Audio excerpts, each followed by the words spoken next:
ஒரே வரியில் சொல்லணும்னா இந்த பட்ஜெட் வெற்று அறிவிப்பு விளம்பரத்திற்காக போடப்பட்ட பட்ஜெட்டாக தான் பார்க்கப்படுகிறது. சார், இந்த இடி ரைட்ல டாஸ்மாக் 1000 கோடி ரூபாய், அதாவது நான் ஏற்கனவே சொன்னேன், நான் வந்து சொல்லிட்டு போயிட்டேன், அதை மீண்டும் எதுக்கு சொல்லுவானே.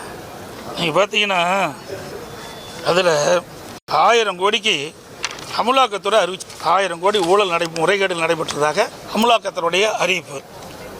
அதில் வந்து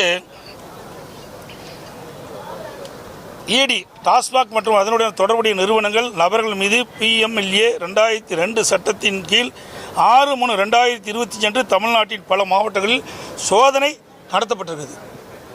டாஸ்மாகை சுற்றியுள்ள பல்வேறு குற்றச்சாட்டுகள் அடங்கிய FIR அடிப்படையில் இடி இந்த விசாரணை தொடங்கியிருக்குது. குற்றச்சாட்டுகள் MRP விட கூடுதலாக வசூலித்த டாஸ்மாக் கடைகள், உத்தியோகஸ்தர்களுக்கு மதுபான நிறுவனங்கள் வழங்கிய லஞ்சம், பணியிட மாற்றங்களுக்கு லஞ்சம், இதையெல்லாம் அவர்கள் கண்டுபிடிச்சதாக அறிவிப்பு வந்திருக்குது. சோதனையின் போது டாஸ்மாக் அலுவலகங்களில் பணியிட மாற்றங்கள், போக்குவரத்து டெண்டர்கள், பார் உரிமம் டெண்டர்கள், தனிப்பட்ட நிறுவனங்களுக்கு உளவுத்துறை ஆணைகள் உள்ளிட்ட ஆவணங்கள் மீட்கப்பட்டிருக்கின்றன. டாஸ்மாக் கடைகள் ஒரு பாட்டிலுக்கு ரூ. 10 முதல் 30 வரை அதிகமாக வசூலித்த விவரங்களும் அதிகாரிகள் ஈடுபட்டு அந்த சோதனையில் கண்டறியப்பட்டதாக செய்தி வெளிவந்துள்ளன. போக்குவரத்து டெண்டர் மோசடியில் விண்ணப்பத்தாரின் KYC விவரங்களும் DDயுமாக பொருத்தமாக இல்லை என்பதையும் அதில் செய்தி வெளியிட்டிருக்காங்க. ஒரே விண்ணப்பத்தாருடன் டெண்டர் ஒதுக்கீடு செய்யப்படாமல் ஆண்டுக்கு 100 கோடிக்கு மேலான செலவு செய்யப்பட்டதும் வெளிச்சத்துக்கு வந்துள்ளது.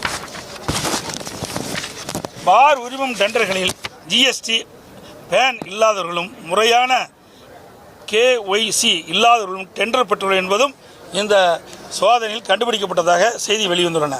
டாஸ்மாக் உயர் அதிகாரிகளும் மதுபான நிறுவனங்களும் நேரடி தொடர்பில் இருப்பதாகவும் அதிக உத்தரவுகளை பெற முயற்சிகள் மேற்கொள்ளப்பட்டதாகவும் இந்த சோதனை மூலம் உறுதி செய்யப்பட்டதாக செய்திகள் வெளிவந்துள்ளன.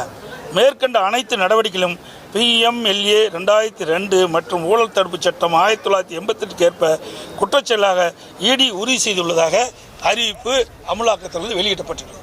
தமிழக பொது பட்ஜெட் இன்று தாக்கல் செய்யப்பட்ட நிலையில் எதிர்க்கட்சித் தலைவர் எடப்பாடி பழனிசாமி செய்தியாளர்களை சந்தித்த காட்சிகளை பார்த்தோம். பட்ஜெட்டில் திமுக அரசு அறிவித்துள்ள புதிய திட்டங்களுக்கு நிதி இங்கே என்ற கேள்வியை அவர் முன்வைத்திருக்கக்கூடிய நிலையில் நிறைவேற்ற முடியாத வெற்று விளம்பர பட்ஜெட் இது எனவும் எதிர்க்கட்சித் தலைவர் தெரிவித்திருக்கக்கூடிய கருத்துக்களை பார்த்துக் கொண்டிருக்கிறோம். விவரங்களை பின்வரும் செய்திகளில் பார்க்கலாம்.